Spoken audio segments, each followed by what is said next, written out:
สวัสดีค่ะ Good morning, good afternoon, and evening to all of you. My name is Vanapran from Informa Market and also the MC for today. I would like to welcome you all to the first ASE webinar series brought to you by ASEAN Sustainable Energy Week, or in a short name, ASE, the ASEAN's largest international exhibition and conference on renewable energy, environmental, energy efficiency, and electric vehicle technologies. As you may know that due to the COVID-19 pandemic, ASE has now postponed to Wednesday 16 to Friday the 18th of September this year at the same location by Tech Bangkok, Thailand. With over 30 years in energy business, ASE provides exceptional regional business platform and central meeting point for those entrepreneurs, policymakers, and professionals from both private and public sector. ASE is one of the energy and utilities events by Informa Market. Energy and utilities series of events has covered in 5 continents with a flagship calendars of events, including Middle East Energy in Dubai, Renewable Energy in India, and Electric and Power in Indonesia. For ASEAN Renewable Energy Portfolio, we have an event in Philippines, Malaysia, Myanmar, Vietnam, and Indonesia. Even the date of ASE 2020 has shifted, but we want to ensure that we can still reach you so as update you on the situation with energy industry in Thailand and in the ASEAN regions. For today, we are honored to presenting you with our special guests who will share their views and implications of the pandemic on the energy sector. Our first guest is Dr. Thawarat Sutabut, Inspector General from the Ministry of the Energy in Thailand. And the second guest is Dr. Peter Tupong, Managing Partner from from Asia Clean Energy Partner Asia and Asia Regional Coordinator at Private Financing Advisory Network. So before we start, I would like to thank you to our sponsor for today's webinar, Delta Electronics, a producer of power and thermal management solutions. Delta also has a regional presence in several product segments, including power electronics, automation, and infrastructure. During this webinar, if you have any questions, please click on the Q&A button and our moderator will pick a question and discuss with our speaker during the Q&A sessions. You may mention the speaker name and follow by your question. Just for your information that if you would like to share this webinar to your friends, this webinar is also available on our Facebook page, ASEAN Sustainable Energy Week. You can visit the Facebook page and share with your friends easily.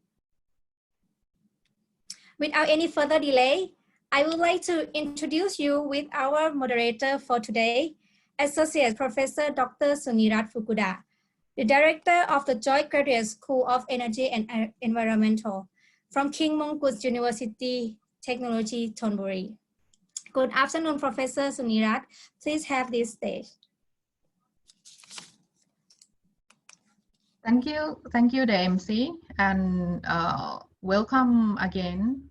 Good morning, good afternoon, ladies and gentlemen, and thank you very much again for the 2 speakers.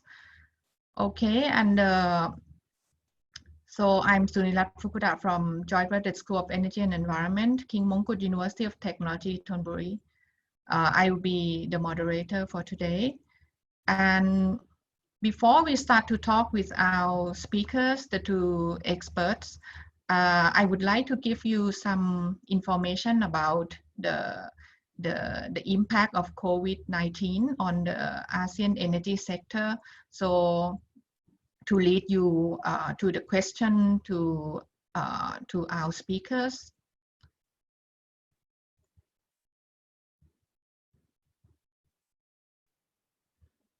Okay, so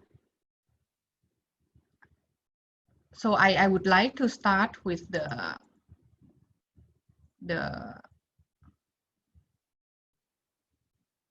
okay.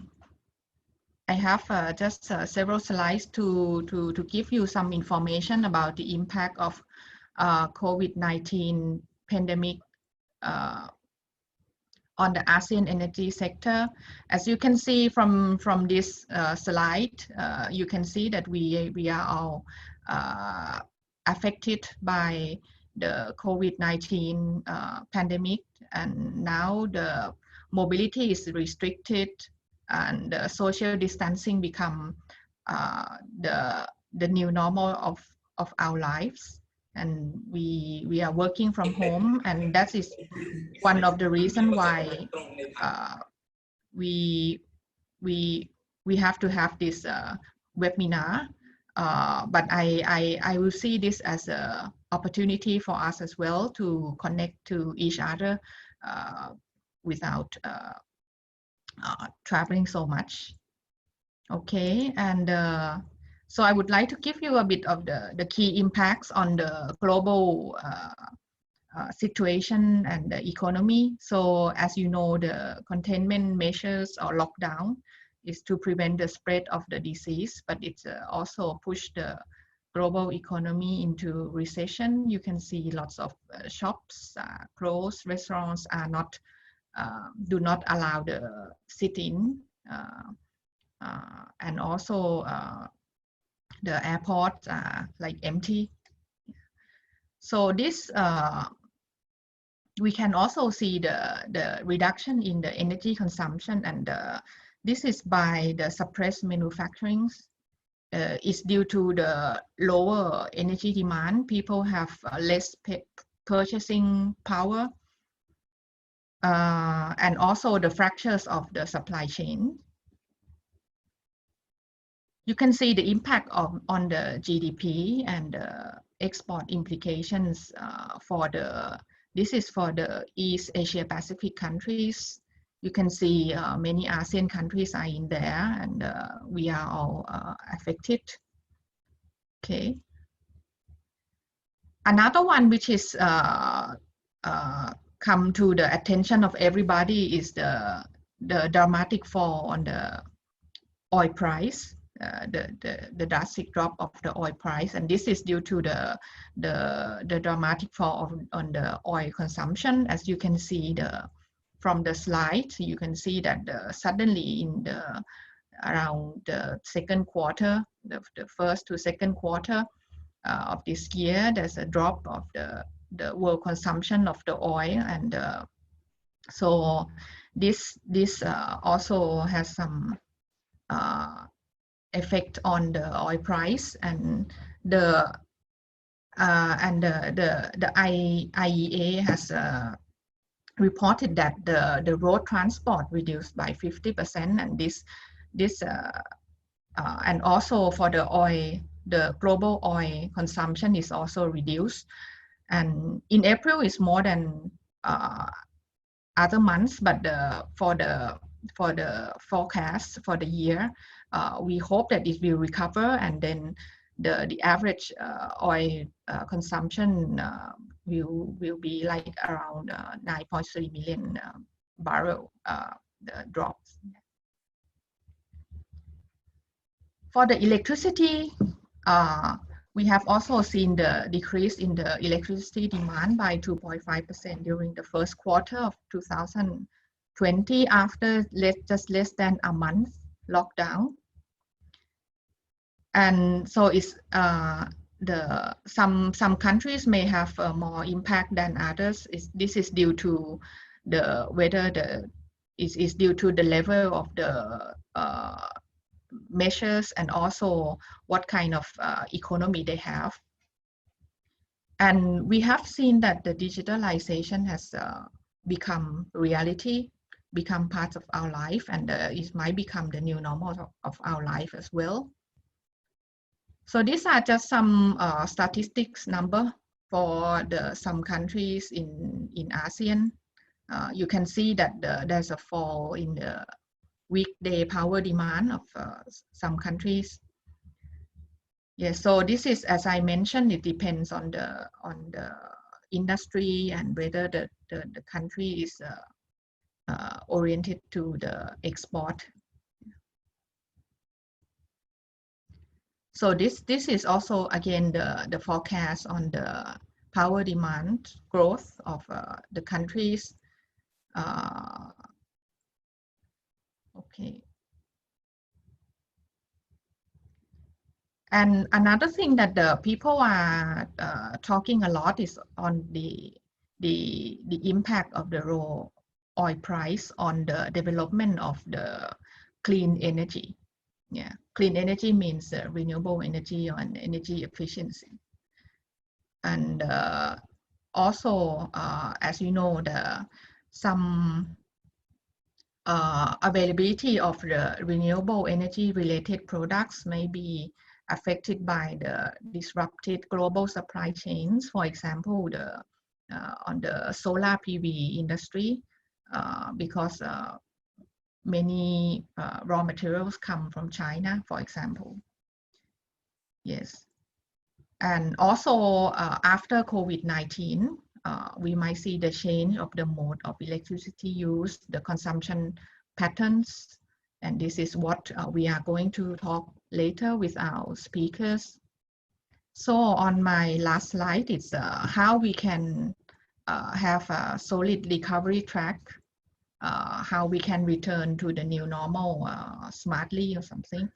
And so I have some questions like what role of the government, what should be the energy policy needed, and before COVID-19 outbreak, we were talking a lot on the technology disruption, but together with the COVID-19 impact, what will be the future energy landscape? This is some interesting question as well, and there's always opportunity in crisis. So what will be the opportunity for renewable energy or clean energy that for ASEAN to seize?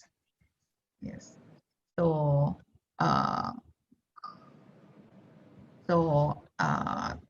after this, so I would like to start to talk to our experts. So today we have two experts, as the MC has introduced, who will tell you more about these three important topics.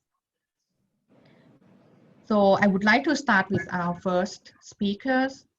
Our first speaker is Dr. Tawarat Sutabut, Inspector General attached to the Ministry of Energy since 2018. Dr. Tawarat has experiences in a wide range of energy policy, coordination, and initiatives such as renewable energy, energy efficiency, international energy corporations. His other current positions include Board of Directors of PTT Exploration and Production Public Company Limited. Prior to this current position, he served as Director General of Energy Policy and Planning Office from 2018 and Deputy Permanent Secretary from 2014 and Deputy Director General Department of Alternative Energy Development and Efficiency from 2009 to 2014. So Dr. Tawarat, thank you very much for joining this webinar. So we have seen lots of impact of COVID-19 on energy sector globally. Could you elaborate a little bit more on what will be the energy policy needed to balance the current reduction of energy demand and the future return? Okay, Dr. Tawarat, please. Thank you. ขอบคุณครับ อาจารย์สุนีรัตน์ครับ and good afternoon, good morning, and good evening to everybody from wherever you are. I have a few slides. It's a 7-slide pack. I would make 10-minute presentations, and I'd be grateful to take any questions that you may have. My slides would just present on 3 topics. The first one is about the impact of COVID-19 that Dr. Sunirat just mentioned. And it would elaborate a little bit on the chain reactions to the thing that we have seen now, depressed in energy demand, the price war, the job loss, and then I would take you a little bit further on what needs to be done next and what need to be changed and what kind of things that the governments, not just only the Thai government, but governments around the world should do in terms of carrying the energy policy forward to maintain the momentum of the energy transition. So I would like just to have a brief slides on the impact. Next slide, please. On the impact of the COVID-19 to energy sector. On the electricity front, the obvious thing is a reduced demand. For Thailand itself, we have seen a shift in peak demand by at least 8% year-over-year basis. And we do believe that going forward into the second and third quarter of this year, the demand of electricity in Thailand would remain flat. And as a seasonal change, by fourth quarter of this year, the demand may even drop further. And I think without any further actions taken by the government, I don't see the recovery of the peak demand as of yet. So I hope that that would be something that need to rejuvenate the sector quickly. On my next slide, please. On the other front, on the oil price, we have seen the oil price crash during the Black April. And we have heard from our friend in Singapore that the oil market, oil export market in Singapore contracted by 60%. So there's a lot of impact in the oil market. And I think the hardest hit in the oil market would remain in the midstream industry, that including refineries. I will talk a little bit further during the Q&A. Next slide, please. And I just summarized the chain reaction that the COVID-19 has done to the energy world. The first thing is the COVID-19 reduced the demand. And once it's reduced demand, it pronounced into the delay in investment. A delay in investment would mean a slowdown in many of things, create the bottlenecks for a certain types of commodities. And potentially, it could cause some take or pay in energy contracts, either as a gas or electricity. And that's what lead to the rethinking of a new type of contract for the future. The second part of the chain reaction would start from the outcry for special help from the government, such as the temporary cut in power tariff in the retail sector, especially in the residential parts. The cut down in power tariff would bring in poor performances from the energy utilities as well as energy companies. And that is leading to a new types of rethinks of the strategy for those utilities and companies. The third chain reaction is about the oil price drop.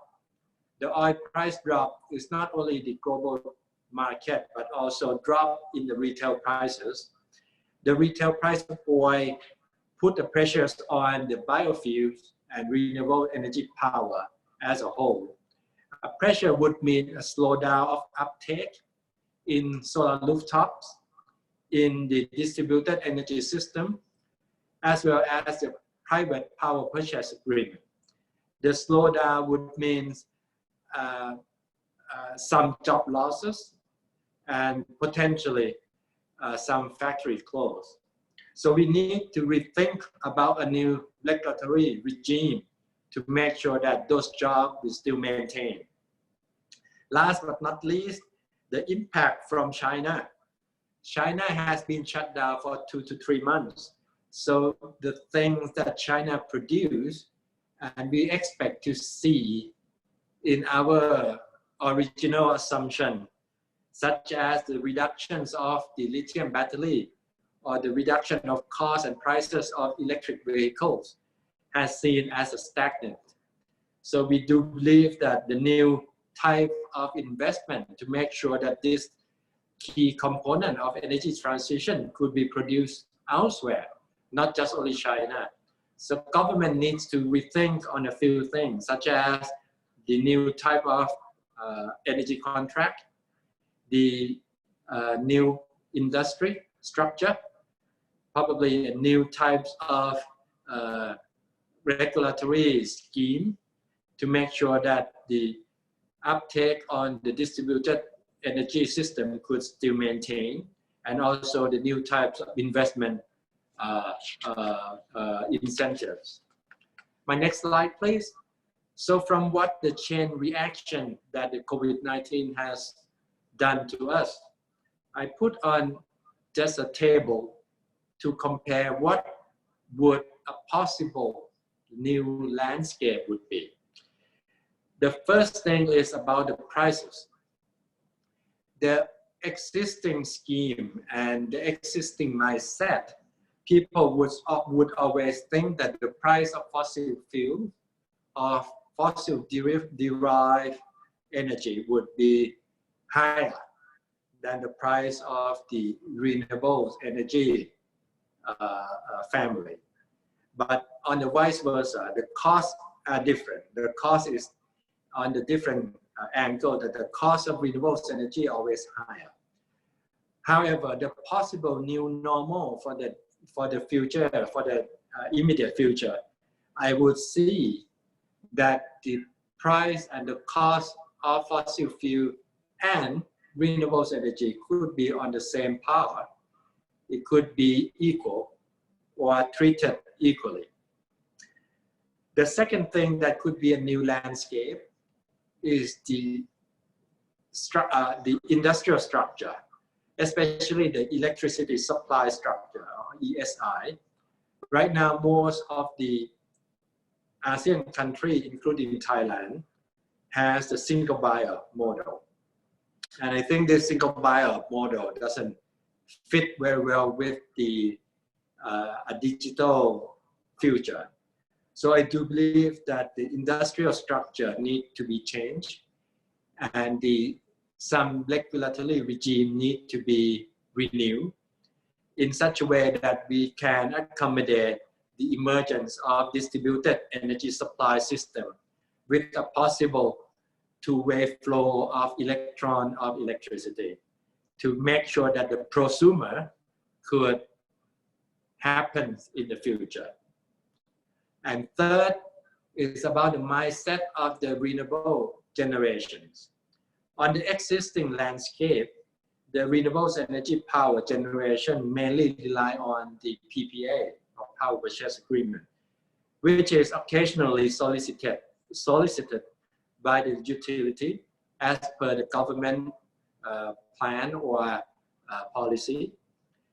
And then also it always been given a generous subsidy in the terms of adder or feed-in tariff or feed-in premiums, and also have a guarantee of taking from the utility or from the grid.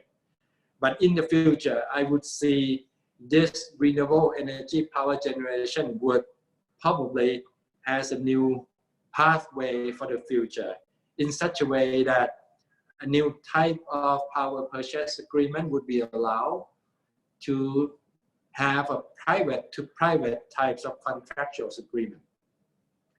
And also it could be embedded with open access to the grid, and also the net metering concept that could be applied.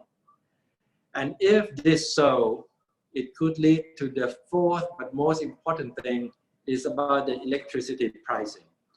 The existing pricing system in most of the ASEAN countries see some kind of cross subsidy, and some cross subsidy, especially for free electricity program, I would say is a little bit out of date, and it doesn't make much sense. And also the existing program has the kind of the cost of service regulation that the utility is guaranteed certain kind of fixed return on their asset. But in the future, that could be changed. And last but not least, some of the country has progressive types of retail tariff and no choices for the end consumers. This can be changed and can be redesigned as well. So what I will see in the future, that the electricity pricing could comprise of these three new things. First, there should be no more subsidy, no more cross subsidy, no more free electricity scheme in a normal situation. However, help still can be provided by the government, but the government intervention could be just only in the crisis area, or crisis time only.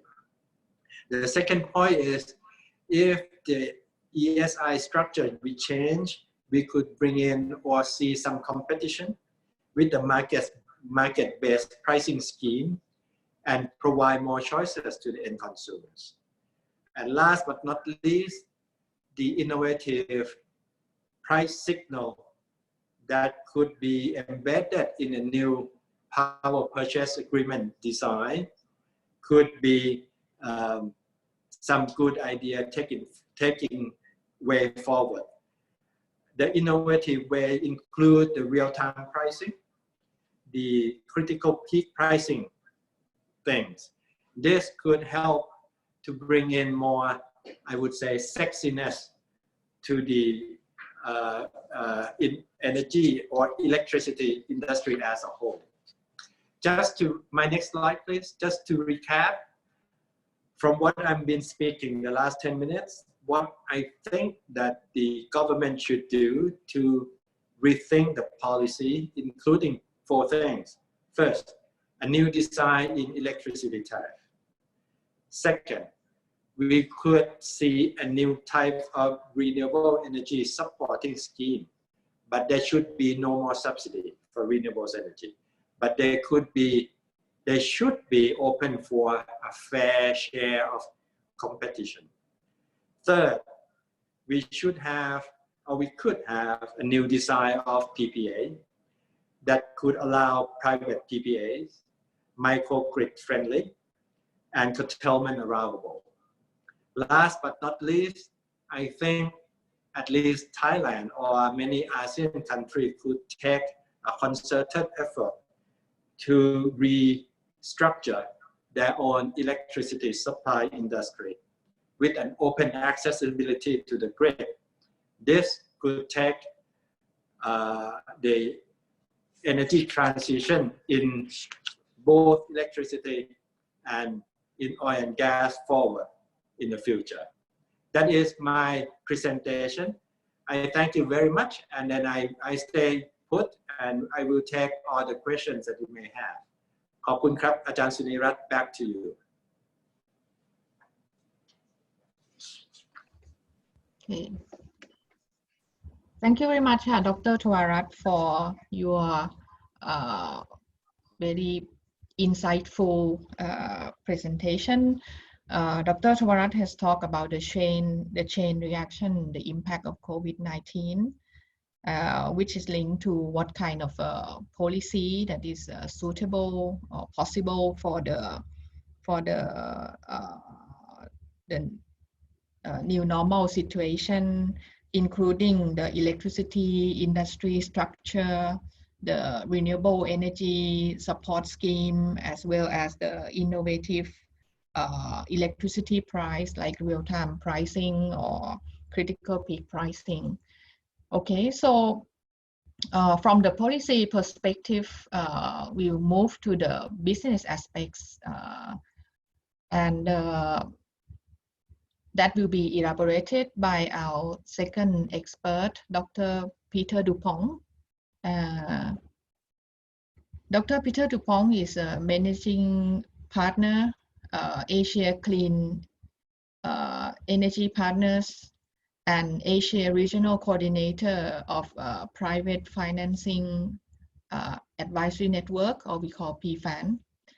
He has more than 30 years of experience developing sustainable energy and climate programs in the US and Asia.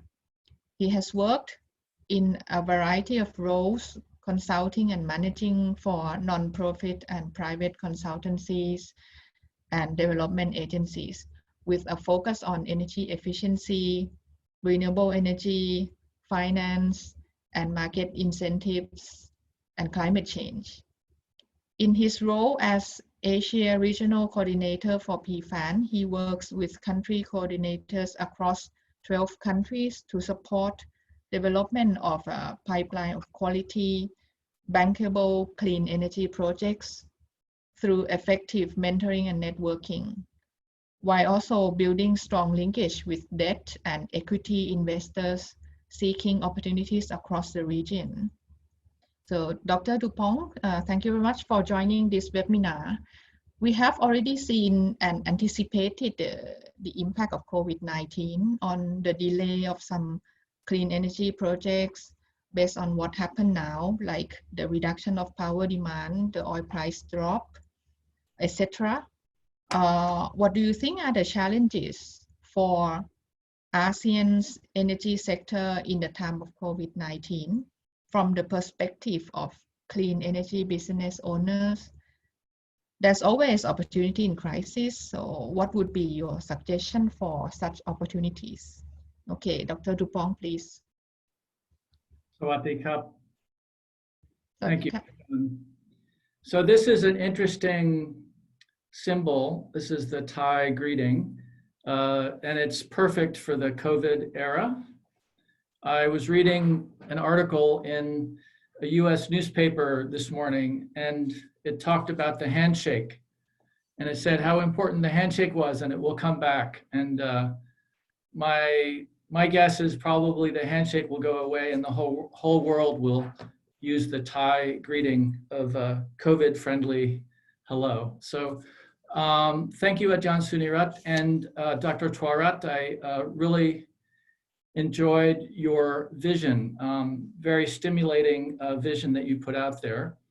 I'm going to talk a bit about two things, basically. Companies, small and medium-sized energy companies in the clean energy industry in Asia and ASEAN. And the second thing, which is related, is the workforce. So what will be the impacts on these companies and the workforce? First, I'll start out by just talking a little bit about the US, because they have a very large clean energy sector, and it's been impacted a lot, but there's a silver lining at the end. So the US clean energy sector has lost about 600,000 jobs since the pandemic started, just 500,000 last month. And the expectation is that will go up to about 850,000 by July. So another 100 or 200,000 jobs per month over the next couple of months. And that would be 25% of the clean energy workforce. So it's really taking a hit. And even worse, if you look at all the growth in clean energy in the US over the past 3 years, which is, it's been growing quite rapidly, as has the clean energy industry pretty much all over the world because of the trends, some of the trends that Dr. Twarat mentioned. The amount of jobs lost will be twice the job growth over the past 3 years. So that's really, an awful story. However, the next quote I put up here tells a bit of a different story. Jigar Shah is the co-founder and president of Generate Capital. He's one of the sort of most insightful leaders in clean energy in the United States. He started Sun Edison and the rooftop solar PV model more than a decade ago and really developed that. So he says, I don't think our industry has been decimated. I think you find our industry is a model industry that will come roaring back once the country says it's open for business. Okay, and so what does that mean? So he further was basically describing the situation like this. So the companies that he works with and invests in, and the investors, they own large wind farms and solar farms in the US. These, what they've been forced to do is furlough their workers. So in the US, it's not happening in all the ASEAN countries, but workers are furloughed and they get unemployment. And then when things start coming back, the companies will rehire the workers. And that's really important. I mean, I think one of the things he and his colleagues were stressing on the podcast that I was listening to was, the workers are trained, and the last thing you want to do is have to retrain workers. And so, you'll see this when I talk about some of the work that we've been doing with small and medium energy companies here. During this time, the companies are really, really trying to preserve their human capital and their staff, and that's a real priority. So what Jigar Shah means by this is that the projects are there. The feed into the grid may be affected in the short term. Staff may be laid off, but these projects will come back. The electricity is needed. In this case, he's talking about fairly large solar and wind.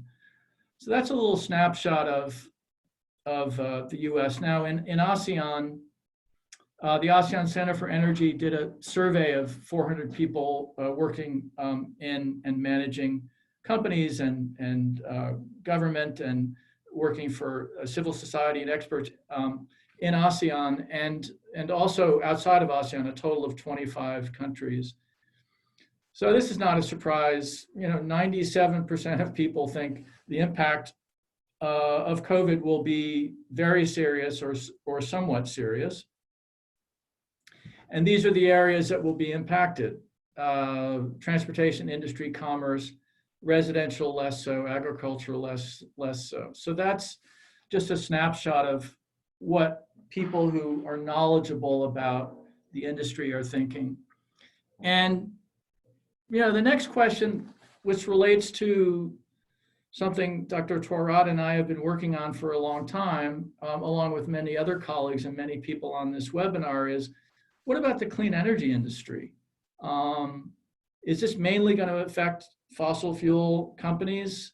What will happen? And Dr. Twarat raised some interesting scenarios, which would be sort of fun to discuss later in this webinar. But the people interviewed, a significant percentage feel that renewable energy will be significantly impacted, but much less than fossil companies. And I mean, that to me, that sounds about right. And so the next thing I'll go into is, how will these clean energy companies, and I use the word clean energy to mean energy efficiency and renewables. And, I would just say at a high level, in a socially restricted environment, it's easier to keep a renewable energy company going than it is an energy efficiency company. The reason is, if you're doing energy efficiency, you got to go into the factory or into the house. You have to have more customer interaction. It's a little bit harder to do that when you're having lockdowns. So now I'm going to basically, for the rest of this presentation, I'm just going to tell you a story about PFAN and what we are planning and starting now. And this could lead into some interesting discussion. First of all, what is PFAN? So PFAN is a network, international network of climate, energy, and finance experts. We work in more than 27 countries around the world. And basically, we solve this problem that you see on the slide, that you have projects On the left side, these are project developers that are doing biomass or biogas or solar or wind or cook stoves or whatever they're trying to do. And they're looking for financing. And on the right side, you have investors. And so basically, PFAN is this network, which is operated by UNIDO, United Nations Industrial Development Organization, and REAP. They use donor funding to serve a matchmaking function. We basically find companies on the left side, coach them and mentor them, and then we introduce them to investors, okay? So we basically use, and our budget's about $3 million a year. It's not a huge budget, but you'll see in a moment, we have a big impact. So over the past decade, the PFAN network and the coaches that work for it have coached about 650 companies who are trying to get financing and helped about 127 of them get financing. So that's a total of $1.7 billion of financing. And the typical profile of a PFAN company is a small biomass solar company, or maybe a company that's producing biofuels, or maybe a company that's doing solar thermal, and they're looking for a couple $1 million or $5 million in the first or second capital raise. So if we're in the business of helping these companies get financing, then what happens to these 127 projects that we've helped get financing over the past 10 years? So the question we started asking is, if we're helping new companies get financing, what happens if all the 127 companies go bankrupt? That can't be good. So what we're doing is we're focusing on figuring out how to ensure business sustainability for some of these companies. So there's a number of different actors here that are working in this space. Donors from Sweden, Norway, Australia, Germany are quite active. Programs in Asia, across Africa. And we are one program where we're reaching out to companies, and we're having a 3-step process to figure out what are the problems the companies are facing and how can we help them survive for the next 6 or 12 months till we get to whatever the new normal is. So we're right about to start the virtual clinics. I will say, and if you go to www.pfan.net, you can sign up for a virtual clinic if you're a company. We'll be having these clinics for about 100 companies, and then from those 100 companies, we'll be selecting about 40 companies to actually dig down and help them keep their business going during the COVID and develop a strategy for the future. So I'll just wrap up by talking. The last 2 slides cover, the issues that businesses face. Okay, so these are the standard issues that are top of mind, and they include working capital, which is key. Cash is king, of course. You can't keep a business going if you don't have cash. Renegotiating agreements with investors. Twarat talked about the problems with take-or-pay contracts, how that will flow in the marketplace. If you've got investors, you have to communicate with investors, you have to communicate with customers, legal and accounting. Human resources, if you take a dip and you lose your workforce, how does that affect you 6 months from now when you have a chance to come back? And then, new investments. So there's nothing surprising about this list. So we've started sort of a market sounding to talk to some of these companies. And we've interviewed a bunch of them, some of them in Southeast Asia and some of them in South Asia. But I would say for the companies in South Asia and Southeast Asia, they're all developing countries. The 11 countries we work in across Asia include 6 in Southeast Asia and 5 in South Asia. You know, the companies we've interviewed are solar PV, biomass, energy access, heating and cooling, clean cooking, solar drying. So basically distributed energy, energy access, small commercial and industrial. And so some of the insights that we've gotten is the way the companies are thinking about this is, you know, everything they're thinking about is how can I plan a runway for my company in an environment that Dr. Twarat showed with demand dropping, with clients not able to pay you, and all of these challenges. So the key thing that they're all focusing on is working capital and cash flow. And to do that, you really have to take a deep dive and figure out, there's sort of a way of looking at it. And, one of our PFAN coaches basically described it this way.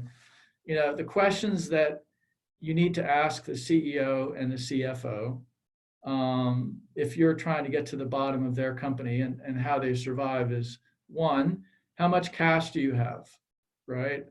And then second is, what is your average burn rate? Okay. How much do you spend every month at a minimum? And the third is, what's your runway? So that just follows from 1 and 2. Okay. So, how many months can you operate? And you can see pretty quickly if, how severe your problem is. And then the fourth is, let's say your runway is 3 or 4 months. It's quite dire, but let's say you want to increase your runway to 8 or 9 months. So that presents a bunch of choices. Okay. And then, and then the key thing is, what are the actions you need to take to achieve that runway? Okay. And so one of the things that's pretty clear from our initial discussions and also from talking to investors is, and I'll mention also that there's a lot of relief funds out there to help companies with short-term loans, COVID relief funds. In fact, on the PFAN website, there's a page on COVID, and we update a database of funds all over the world. Some of them are Asia-specific, some of them are global, some of them are Africa-specific. These funds, you can't just go out and apply for the fund. The real problem is, and this is one of the things we're going to work with, is what do you ask for, right? If you take a 3-month loan at 25% interest a month, in 3 months, you're going to be dead, right? So you have to be sharp and smart about this, and you actually have to have a strategic plan before you go to access that money. A couple of additional things that came out of the early discussions with these companies is really they want to focus on keeping their staff. The staff are trained, the staff, whether they, depending on the country, whether there's some sort of, they can be furloughed and there's some unemployment, as I mentioned, is sort of standard in the US. A company, all the companies we talked to said that they have been able to maintain all or most of their staff to date. They see that as critical.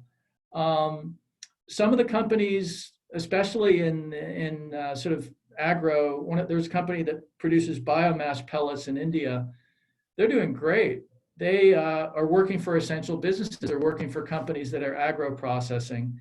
And they're actually developing business opportunities, that's the next thing that's interesting is all of the opportunities, as Dr. Sunirat said, crisis creates opportunities. Well, here are some of the opportunities we've heard about in just our first set of market sounding. So company in India, after COVID, they're going to have improved airflow for air conditioners. So this company does energy audits and building energy management, and they see this as a new area for air conditioning. So if you're an ESCO, if you're a in buildings, operation, maintenance, upgrading. That's a new business line that this company will develop. Another company, and I mentioned the company that produces biomass pellets. So what they're going to do is they're going to start opening up more distributed biomass pellet factories closer to where the biomass waste is, whether it's bagasse, sugarcane, wood chips, cassava, and have that closer to the sources of the, not only where the biomass waste is, but where the agro industries are as well. So sort of a distributed model is, and that's something that Twarat talked about. Maybe the energy sector will be more distributed with more peer-to-peer trading. You can see that in the way that biomass pellet company is looking at the opportunity. There's a company in Cambodia that we talked to that has biogas digesters. So these take waste, turn into biogas, which people can use in their homes for cooking, for example. And so they've started doing digital purchasing, right? Before they would do door-to-door sales, just going around to villages. And because COVID has changed the way everybody is doing things and everyone's locked down, at least for a while, they're sort of thinking about digital purchasing as a way they could really expand their market in the future. And by the way, this biogas digester company is currently expanding into Bangladesh and a couple of other countries in the region. So that's a good opportunity.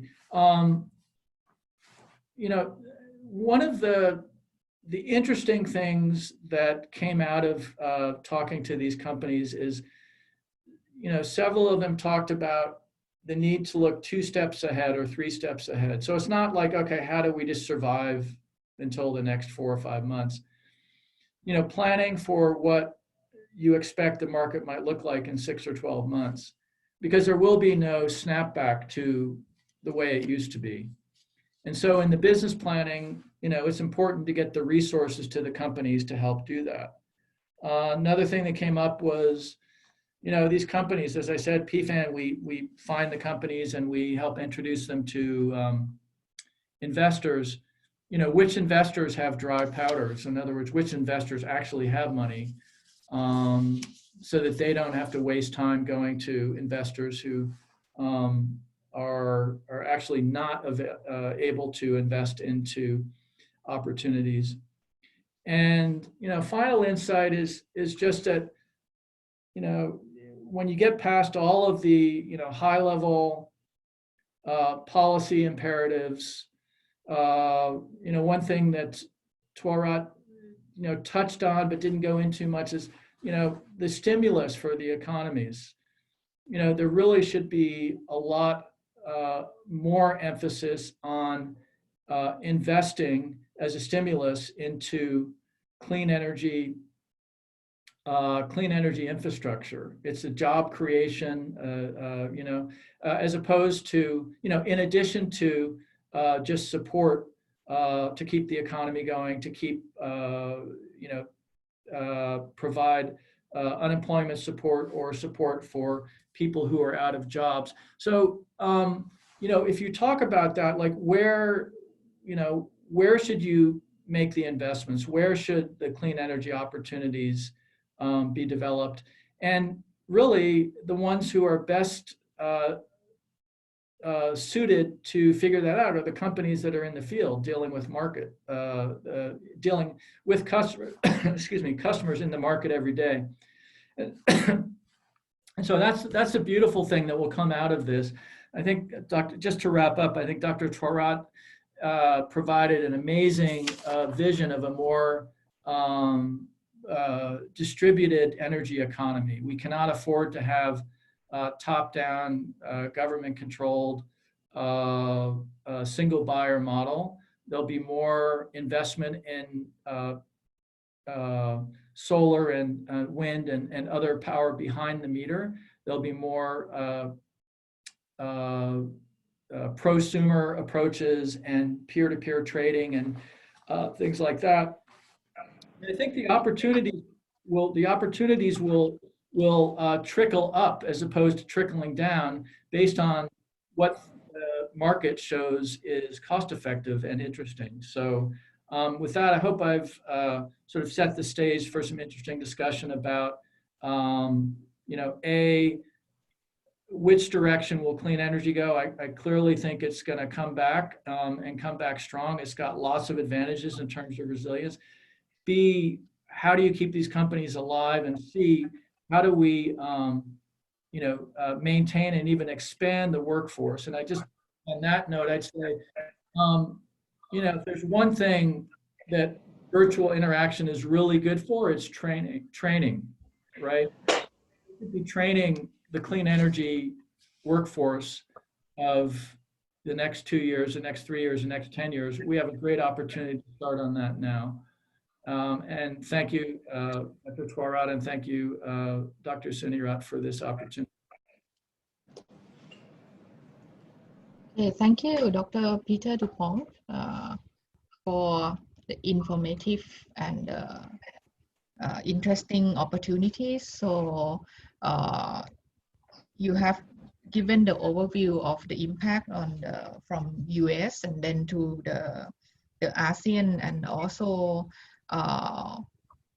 you have also mentioned about the advantage of the clean energy. So it's not only to produce energy, but also to create jobs, to create other socio-economic benefits. And you also talk about the PFAN, the response to COVID-19, that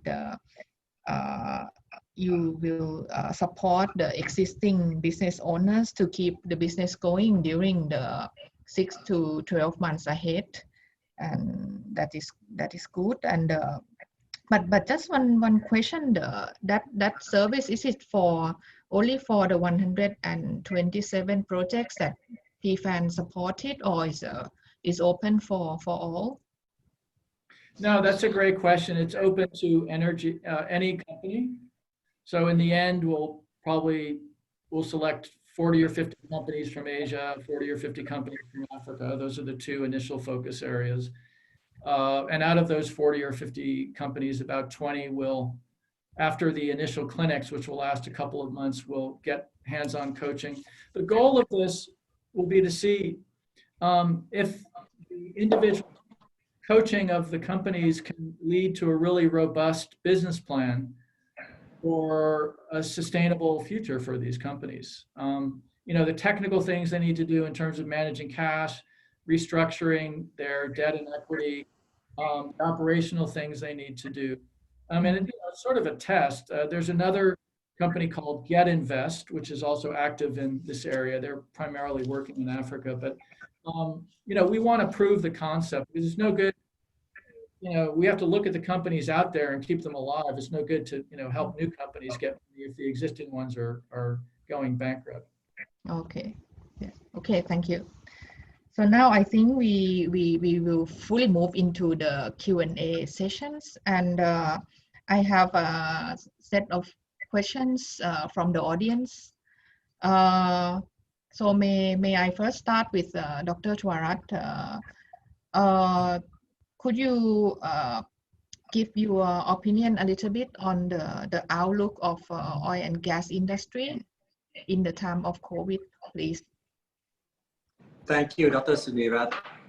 Well, the oil and gas in the COVID-19 situation, the only thing I can say is very difficult and very volatile right now, very volatile, because they would see a depressed demand, and also they encounter the low prices environment and unpredictable future.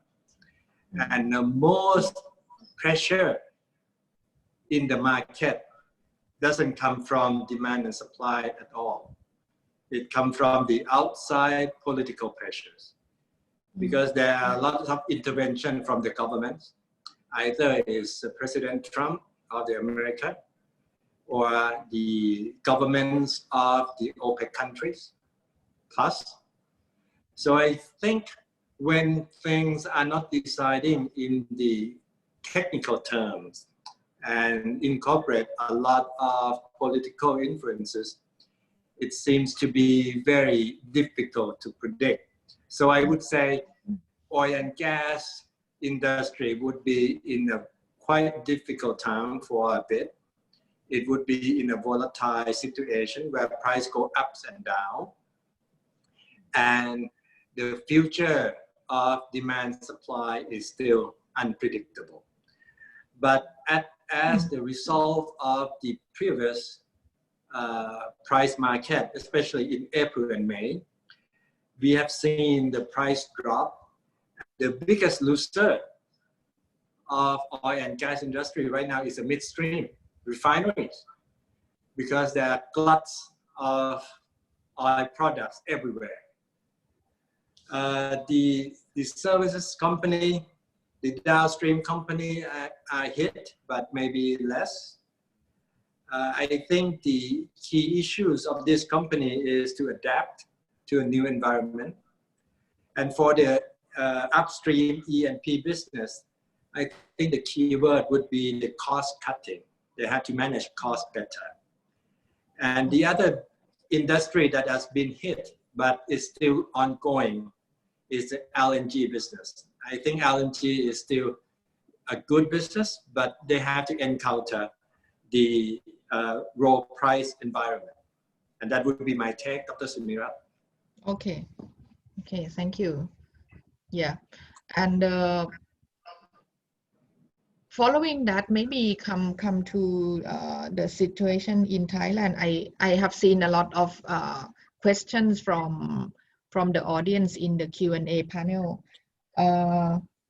They asked a lot about the future policy of Thailand, like the PDP, the renewable energy plan, biofuel policies, and also the oil fund. And I saw you answer a little bit, but maybe you can repeat again here shortly. Yes. Thank you. Thank you, Dr. Sunirat. Well, I would say the big picture of the energy policies in Thailand, especially in terms of the ultimate goal to achieve 30% of renewable energy in 2030, I think that's remained intact. But however, there would be some slight delay of some of the programs, especially, for example, the community-based small power producers or the community-based program is still intact. However, there might be some slight delay in solicitation time. On the other front, the renewable energy, especially on biofuels, I do believe that Thailand would maintain to be a green and bio-based economy. So biofuel would be part of the major pillar to prop up our bio-based economy for the future. However, there might be a change in some restructure, especially the price formula of the biofuels in the industry. And last but not least, we are also seeing the energy transition would be carrying forward in Thailand. We hope that COVID-19 would be a situation that become a catalyst for the transition in the future. I do believe that Thailand is just like a big ship. We probably turning the corner and try to maintain our direction in the ultimate goal. Okay. Yeah, that's clear. Okay. So so it looks like the renewable energy project, clean energy project is still on, but the question is also about the finance. So I would like to lead the next question to Dr. Dupont, that so will this COVID-19 affect the financing of the project, especially the climate financings? Will there be any delay, or will there be any stop of the financing? Like what will be the opinion from the banks, for example? Yeah, so I'll take that into two parts, regular sort of project investment, and then you mentioned climate financing. And, so climate financing I would define as financing provided by banks or international financial institutions that are targeted at reducing greenhouse gas emissions or related to the Kyoto Protocol. And these are usually concessional funds or guarantees. Those will continue because these are ongoing donor programs where the donor funding is subsidizing the interest rate, and that will continue. But if you look at more the nuts and bolts of project investment, the sense that I get, that we get, the PFAN and myself, from talking to investors is that there's a lot of money sitting on the sidelines now. There's just so much money to invest, funds that are set up. Think about this. So Dr. Taurat talked about the oil and gas industry and what the impacts will be. Well, he didn't mention this, but there's something called divestment, where large funds, pension funds, government funds, are no longer investing in oil and gas companies. So where are they going to put that money? So they're going to put it into clean energy companies. And they're not going to put it in right now, maybe because of the uncertainty.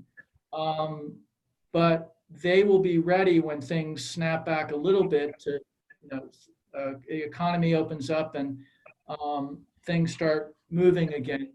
There's going to be huge amounts of money to invest. I wouldn't want to be an investor in that stage because it's going to be really hard to pick winners. So, and I'll sort of wrap up this answer by talking about one of the companies that we talked to. Interesting, they do biomass gasification. It's a Thai company. They partner with a Malaysian company. They're doing biomass gasification in Tanantari in Myanmar. They had a project set up. Tanantari is pretty much off-grid, and they have mini grids that are using diesel or fuel oil, very inefficient. So biomass gasification makes a lot of sense. Given the country risk now with Myanmar and the situation, this company is now sort of drawing back a little bit. They're looking in Thailand at opportunities, and they're getting PPAs in place, they're getting permits in place. The way they described it, in 6-9 months, they will have the groundwork laid so they can sign PPAs and get investment, right? So they're prepared. There's a lot of preparation work going on, but not a whole lot of investment right yet. Yeah, so it looks like in terms of the finance is maybe not so much of a worry. I think sounds like that. I think it's actually harder for the investors. So much uncertainty to understand, which business models are really robust and responsive, right? And Dr. Taurat talked about an ESI, electricity market structure without single buyer, without as many take-or-pay contracts, maybe with variable PPAs. How do you, a PPA is like collateral. If you have a PPA for any project, you can get financing from anybody, right? If EGAT says, we'll pay you for 20 years at, whatever the adder, was 8 baht at one point, and then it was 6.5 baht. And, those are great contracts, right? Those will not exist in the future. And if it's net metering, it's variable. So that's, it's an interesting, like I said, I wouldn't mind having a lot of money. But if I had to invest some money, it would be really tough to decide and figure out where to make strong investments. But broadly speaking, in these small, medium, distributed energy companies and technologies, very good place to be. Very good place to be. Oil and gas, not such a good place to be. Okay. Yeah. Can I share just a little bit on what please. Dr. Chong just mentioned? And I think the investment in the future would evolve around the digital platform. The only thing that could embedding the digital platform into the electricity supply industry is to restructure the industry itself. The single buyer model probably be outdated, I would say. And if you allow a peer-to-peer type of contracts, a private PPA to be allowable, and let the innovations and let the digital age of things happening in the industry, then I think it would bring in more investment in the future. And in that sense, I do believe that it could bring the price of electricity delivered to the end consumers down. So that's my take.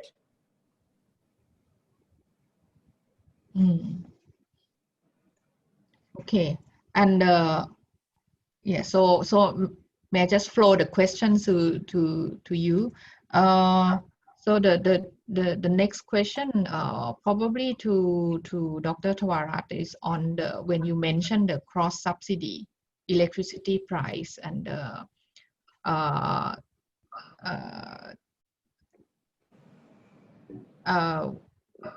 what do you see as the likely time frame for this to happen, and given the situation that the ratepayers are in? Well, you throw me a tough questions. Well, I'm not a minister, but if I were a minister, I do it tomorrow. Well, but my point is, the cross subsidy is not fair. You can help the poor, or you can help the one who need help, but you don't have to embedding the help into the structure. So I guess the thing that should be done is redo the tariff design, take out the cross subsidy, but you can specially design that the government can intervene in terms of crisis when the government funding, especially design funding scheme, put into a mechanism that go directly to those who need help. But you don't have a blanket subsidy, because right now Thailand has a blanket subsidy of free electricity of the first 50 kilowatt hours. That doesn't make sense. Okay. And someone else pay for it. So I think this is thing that need to be rethink and reshape and redo. Okay.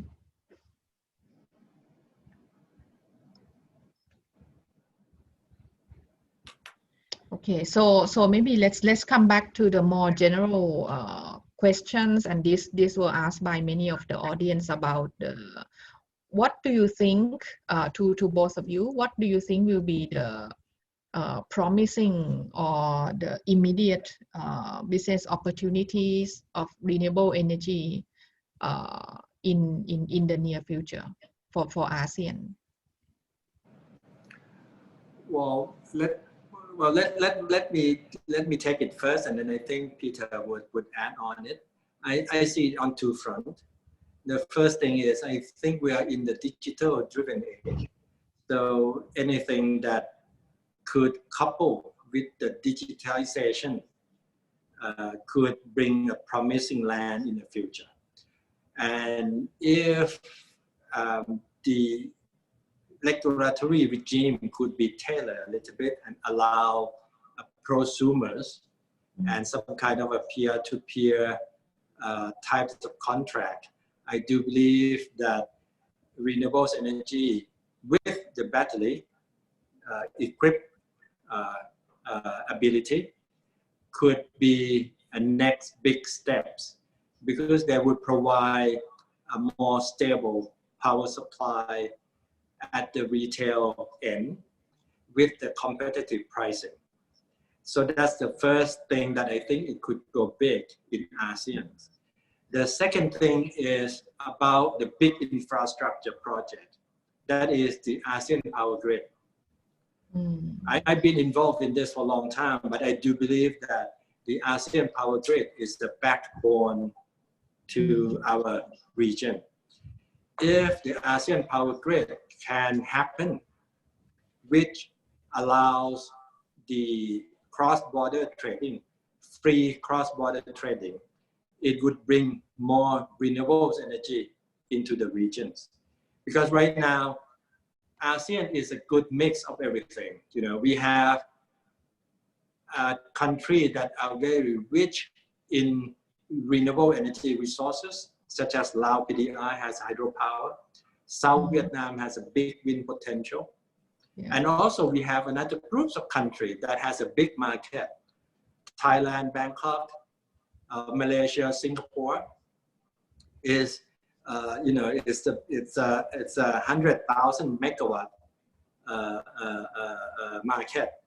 If we can bridge the resources and a potential market together, I would see the high penetration of renewables energy could be achieved, could be achievable in ASEAN with the ASEAN power grid.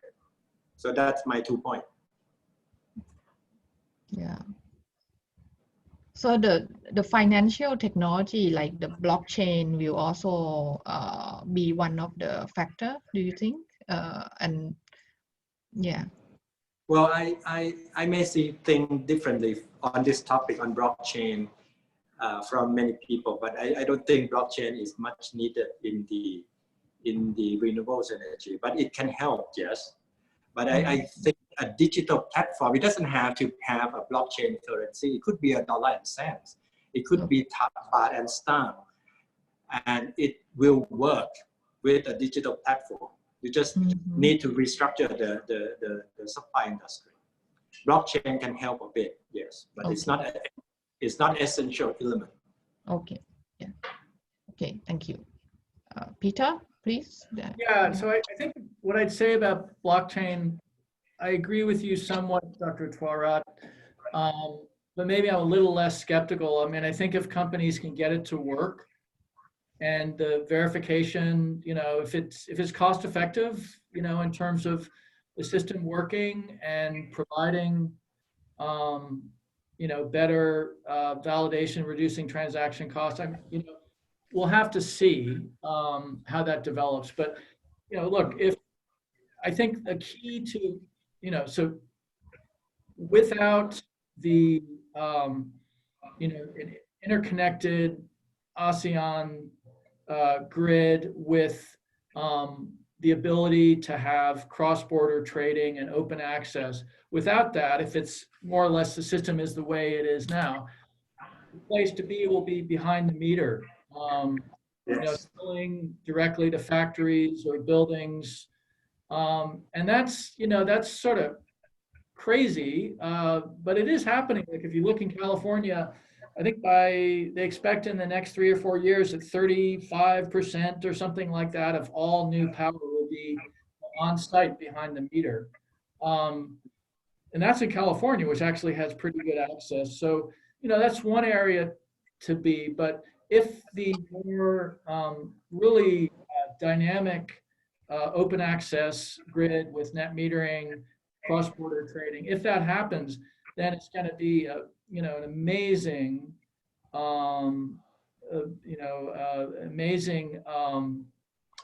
It'll be like being in a candy shop with all sorts of wonderful things you can try. And so some of the areas, you know, distributed energy broadly. Data platforms to manage that energy and the information so that businesses can make smart decisions, consumers can make smart decisions. Solar and storage, Dr. Twarat mentioned storage. It could be battery, it could be hydrogen, and that'll be really key.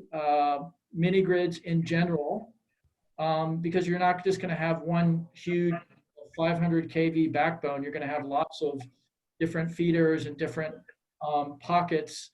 And so the ability to put mini grids to improve the resilience of the grid. 3 other areas I'll mention. Cooling as a service. Yes. You know, cooling is a huge problem. So much energy. It's like, I don't know, it's like 11% or something like that of global greenhouse gas emissions. I may be off a bit, but it's getting worse because we have just crappy air conditioning. And the new model is to go from a CapEx model to an OpEx model, where a company will come in and install efficient cooling, and basically you pay over time. You know, and ESCO could do that, for example, but there'll probably be more, you know, finance companies that will do that, and the ESCO will provide, you know, service at the site. So that's one area that's really interesting. You cut cooling easily by half or more. Floating solar, this is an amazing success story. In Thailand, I was really amazed that the government was so aggressive at pushing to get hundreds and hundreds of megawatts of floating solar on its existing dams. That's an amazing area. So, you know, because it solves a problem. If you have the floating solar at a place where there's a dam, it really helps with the, you know, the dam can provide storage for the solar. And the final area is a really huge area we haven't talked about at all in this webinar is e-mobility, electric two-wheelers, solar, battery charging. I have a friend and colleague in Bangkok who is working on this now with food delivery, right? So there's a wonderful business model there, right? You have hubs with solar on a roof, and then the food pandas and the food services come, and they're using e-bikes, and they swap their batteries, and you know that all the way up to excuse me, you know, electric buses. And so e-mobility is going to be, and the scooters, you know, the scooters that you stand on. And so there's going to be a revolution. And what interesting thing I found about Dr. Thorat's presentation, basically you said that the economic force of COVID will mandate a transition to a less top-down, more open system. And if that happens, that will allow the innovation to happen that has been blocked by the existing rigid, incumbent utility power structure.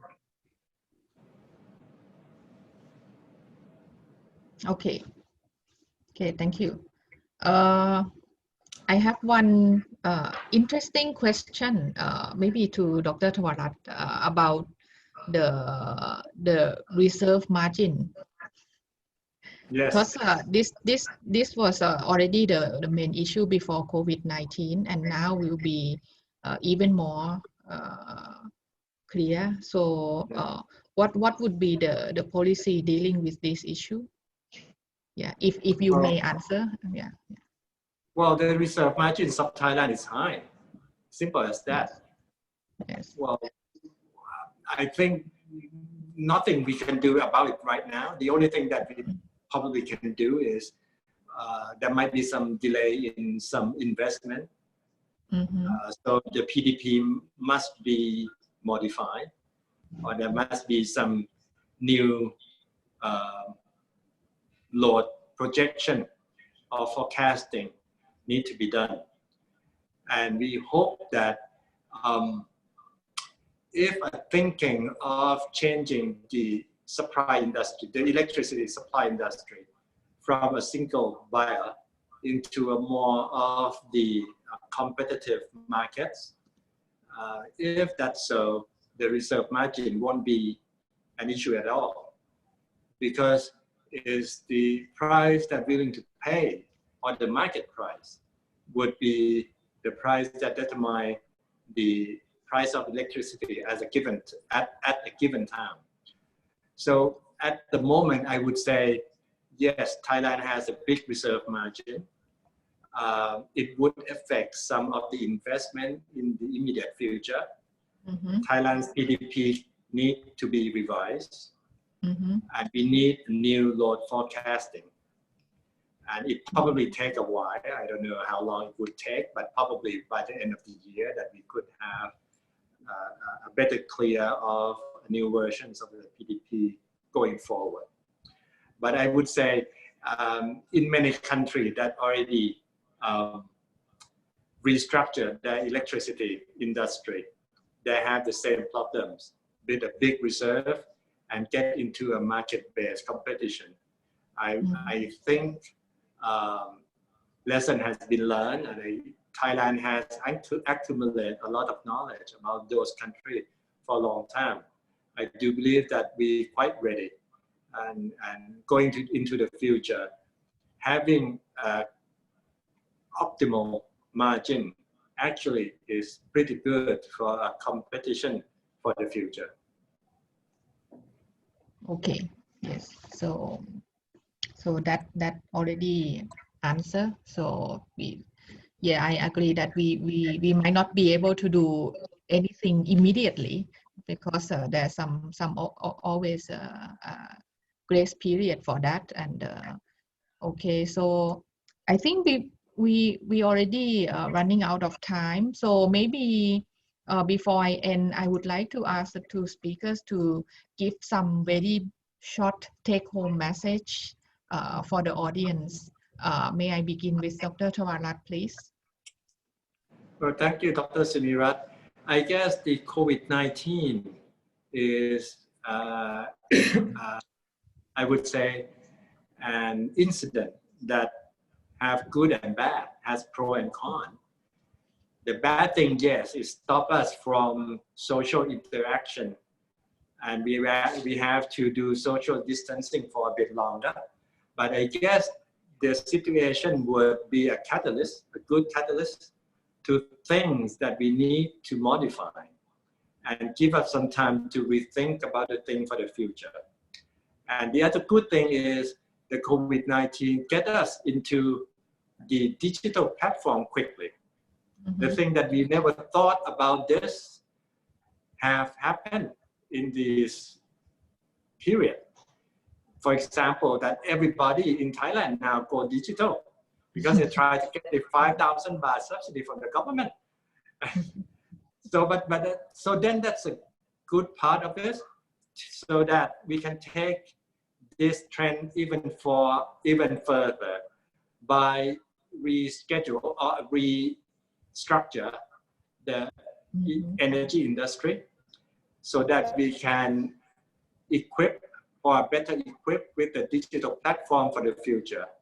And if the structure and technology go hand in hand, for example, if we go from the single bio model to the distributed energy system model, and with help with the IT and digital technology, we do believe that we would bring more investment, and we can create more innovations, and we can deliver better price electricity or energy to the end consumer. So I do believe that COVID-19 provides us some opportunity to work together for the better future. And I do believe that energy transition must have been carried forward. Okay, thank you. Okay. Now, Peter, please. Well, it's hard to top that. So my video just went off. Okay, yeah. So, well, what one of the things that's interesting about this, we talk about essential industries like food, medicine, right? Restaurants not so essential, airlines not so essential. Energy is essential, right? So that's the good thing. And this whole thing about oil prices going down affecting renewables. Oil is not used for electricity, hardly, and I don't think it'll have that much an impact. I see a really bright future, and as I alluded to a moment ago, there's so many walls that are being broken down now that will allow innovation through the digital platforms that Dr. Tawarat mentioned, and through the ability to provide people with different options that improve their lives. And I just leave with this note. We don't need to think about COVID-19 as basically everybody suffers because they can't do anything and energy use goes down and we reduce greenhouse gas emissions. I think energy use will actually go up, but it'll be energy used productively electricity for transport, all sorts of innovative uses of low carbon fuel through these digital platforms. And we talked about a number of different areas where you're going to have lots of ability to develop resilient, distributed energy systems that provide people what they need when they need it. And I think that's a great thing. Yes. And it's really, it's awful what's happening now, but there's huge opportunity. And the energy sector, as we've talked about, will look fundamentally different in 6 months and a year, and much different in 5 years. Yes. Okay. Yes. Thank you. So I think we have seen a lot of bright side of the COVID-19 impact on the energy, and also to see the opportunities for clean energy and energy transition in Thailand and ASEAN. Okay, so I may end my moderation now, and then I would like to pass on the microphone to Kun Wannapran so that she can give you some more information about the webinar and the materials from the webinar. Thank you. Okay, thank you very much to our speaker and the moderator for today that give us so many useful informations and knowledge, including the experience with us today. So we hope that this webinar can help you in some way, like give you useful information and help you with the adjust your business after the COVID-19 crisis has passed. So before we leave, I urge everyone to prepare and stay tuned for our upcoming webinar. Upcoming ASE webinar series. The next one will be on 9 June, which is about the electric vehicles. So you may follow us on our Facebook page, ASEAN Sustainable Energy Week. There is information about the webinars and also another another information that is necessary for you. And you can also watch today's webinars once again on our Facebook if you feel like there is some information that you have missed. For the PowerPoint of our speaker today, and because of the limit of time, some Q&A may not be answered now. So I will have some of the Q&A posts on our website. So you can visit our website at www.asew-expo.com. Yes, we will post the questions on 28th of May onwards. So last but not least, I would like to thank you to our sponsor once again for the Delta Electronics. And of course, thank you to all the attendees who stay with us until now. So thank you very much, and please stay safe and see you again next time. Thank you. Thank you. ขอบคุณค่ะ สวัสดีค่ะ